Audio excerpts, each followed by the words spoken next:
দেখুন, মার্কেটে তো ধরুন কি অনেক XYZ অনেক কোম্পানি আসবে।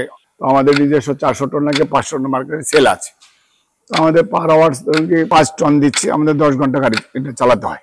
এবার ধরুন কি বৃষ্টি যখন থাকে তখন ভুট্টার মধ্যে ধরুন কি ময়েশ্চারাইজটা বেশি থাকে। মানে উইনিং থেকে যদি মানে খাওয়ানো হয় তাহলে ওর 8,500 টাকা পর্যন্ত খরচা আসে, 100 কিলো ওজন আসা পর্যন্ত। ঠিক আছে, তখন বাচ্চা দেওয়ার পর আমরা সাধারণত ল্যাকটেটিং ফিড খাই থাকি দুধ বাড়ানোর জন্য। পশ্চিমবঙ্গের সবচেয়ে বড় একটি পশু খাবারের ইউনিট এটা।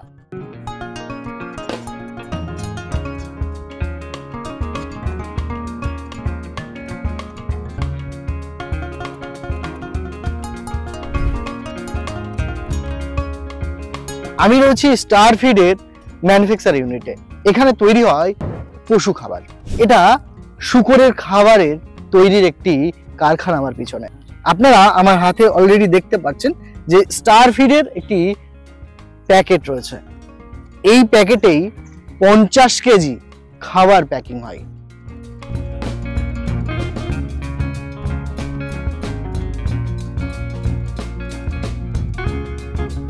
আমরা কোম্পানির একজন কর্মধারের সঙ্গে আমরা কথা বলে নিই, কোন কোন এলাকায় এই খাবারটি পাওয়া যায়, কারা কারা খাবারটি ব্যবহার করতে পারবে, সব ডিটেলস আজকের ভিডিওতে থাকছে। সঙ্গে থাকুন, দেখতে থাকুন এজ agro YouTube channel. This channel does not promote any violent, harmful or illegal activities. All content provided by this channel is meant for an educational purpose only. Sir নমস্কার, কেমন আছেন? নমস্কার, আমি ভালো আছি। আপনারা কেমন আছেন বলুন? আমিও ভালো আছি। আপনার পরিচয় এবং আপনার কোম্পানি সম্পর্কে। আমার নাম Sanjay Saha, Indo hygienic export LLP এর কর্ণধার। কি কি ক্যাপাসিটির বস্তা রয়েছে যদি একটু? 50 কিলোর বস্তা হয় আমাদের, 5টা কোয়ালিটির খাবার হয়।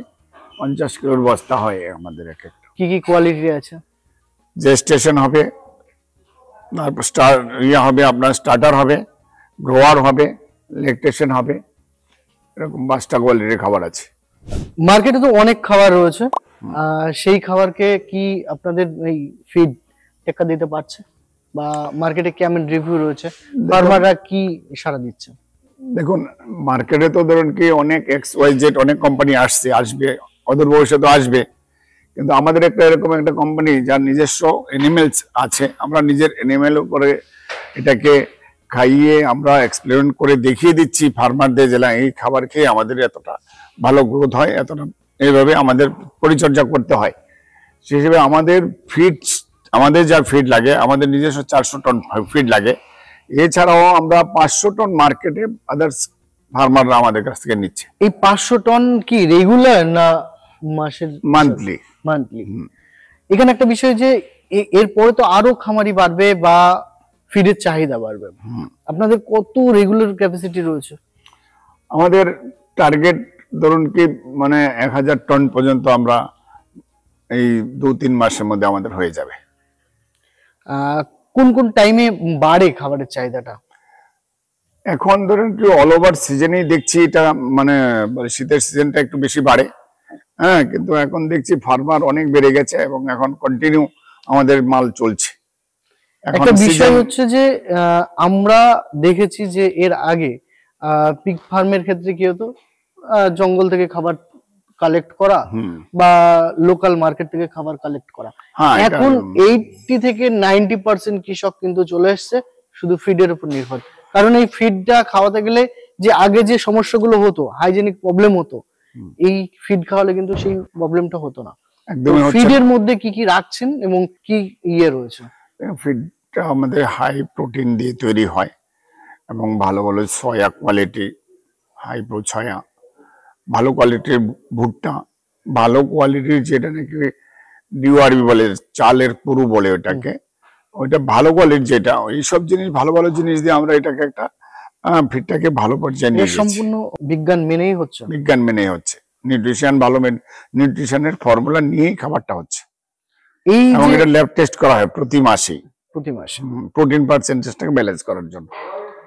এই যে প্রসেসটা কতদিন আপনারা মেনটেন করেছেন? এটা সবসময় করব আমরা, কেন কি এবার ধরুন কি বৃষ্টি যখন থাকে তখন ভুট্টার মধ্যে ধরুন কি ময়েশ্চারাইজটা বেশি থাকে। তো সেই সময় ওই জায়গায় আমাদের এই প্রতি মাসে যদি না করি তাহলে আমরা প্রোটিন পার্সেন্টেজটা ধরেন কি মানে ব্যালেন্স করতে পারবো না। ওই জন্য আমরা প্রতি মাসেই ল্যাব টেস্ট করি। ফার্মাররা যে সমস্যাগুলো আগে সম্মুখীন হতো, ফিড খাওয়ানোর পর কিন্তু অনেকেই সমস্যাগুলো তাদের নেই। এই যে আপনাদের স্টার ফিড সেই সমস্যাগুলোর সমাধান করেছে এবং চাষিদের মুখে এক কথায় বলা যেতে পারে হাসি ফোটাচ্ছে।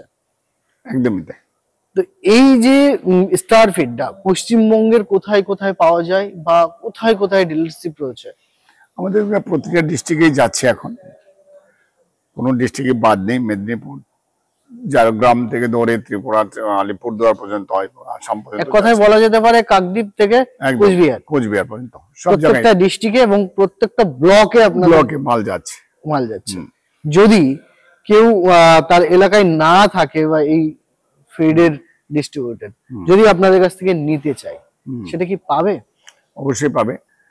ইউটিউবে নাম্বার দেওয়া আছে, নাম্বার তো দেওয়া থাকছে, এই নাম্বারে যোগাযোগ করে নেবে, করলে পাওয়া যাবে।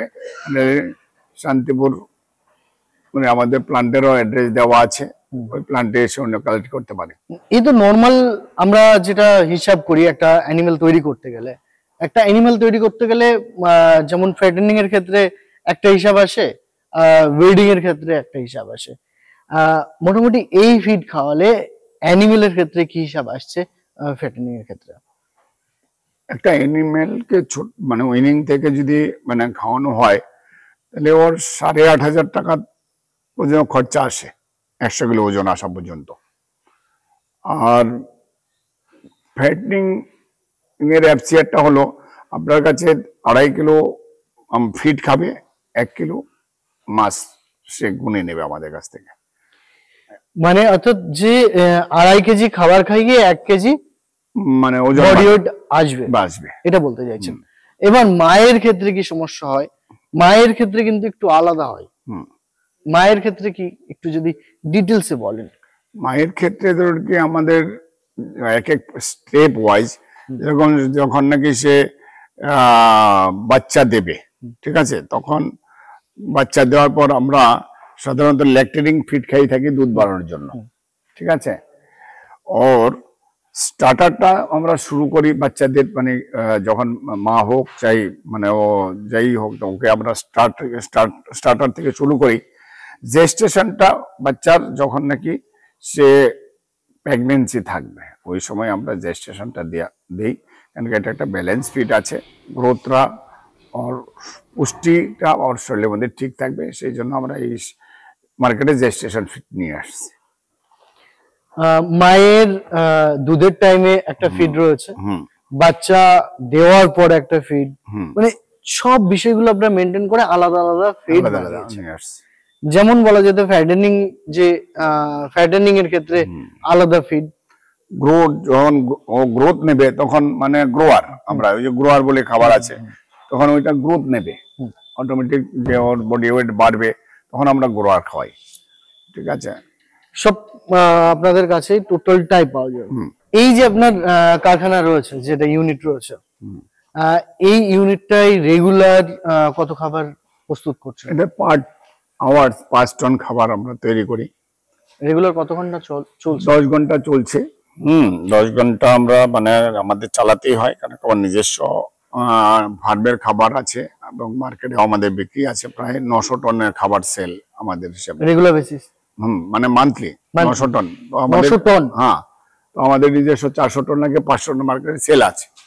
তো আমাদের পার আওয়ার্স 5 টন দিচ্ছি, আমাদের 10 ঘন্টা গাড়ি এটা চালাতে হয় আর কি। 10 ঘন্টা।